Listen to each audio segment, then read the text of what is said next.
पुनः मुसीबत में। तो हेलो फ्रेंड्स, कैसे हो आप सब लोग। उम्मीद करती हूँ सभी लोग अच्छे होंगे।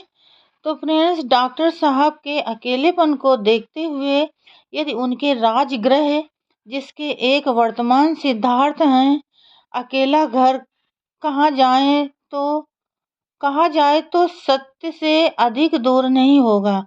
अकेले रहने पर भी डॉक्टर साहब अछूतों के सत्याग्रह को नेतृत्व करते ही रहे। 1935 में अहमदाबाद के कविथा नामक गांव के अछूतों ने जब अपने बच्चों को स्कूल भेजना शुरू किया, तब इस पर हिंदू बहुत ही क्रोधित हुए और अछूतों का सामाजिक बहिष्कार भी कर दिया। उन दिनों अहमदाबाद गांधी जी का केंद्र था, तब भी ऐसी घटना बेधड़क हो गई। इस समय गांधी जी ने अछूतों को स्वयं कुछ सहायता न देकर उनसे अपनी मदद अपने आप करो कहा।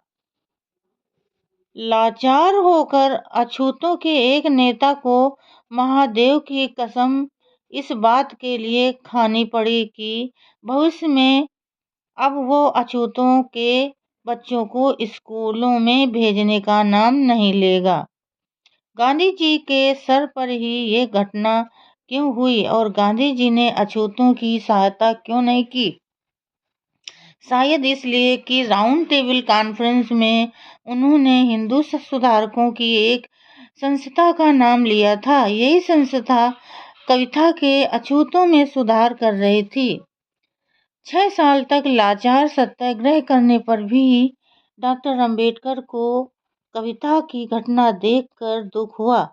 अंत में 1935 में नासिक के एलू नामक स्थान में डॉक्टर अंबेडकर की उपस्थिति में अछूतों ने यह निश्चय कर लिया कि अब वे हिंदू नहीं रहेंगे। यही हिंदुओं के धर्म ग्रंथ मनुस्मृति को भी डॉक्टर साहब ने स्वयं अपने हाथों से जला दिया। इसके बाद ही डॉक्टर अंबेडकर बम्बई के गवर्नमेंट लॉ कॉलेज के प्रिंसिपल नियुक्त हुए।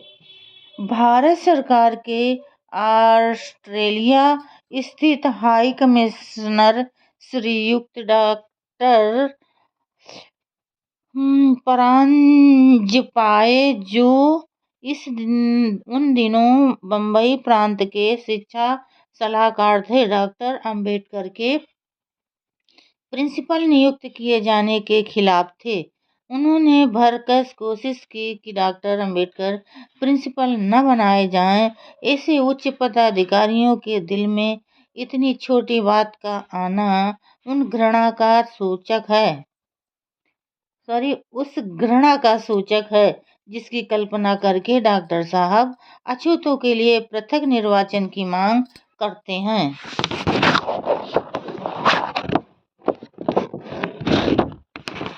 तो फ्रेंड्स, आज के लिए बस इतना ही। कल फिर मिलेंगे अगले नए वीडियो के साथ। तब तक के लिए फ्रेंड्स, जय भीम, नमो बुद्धाय।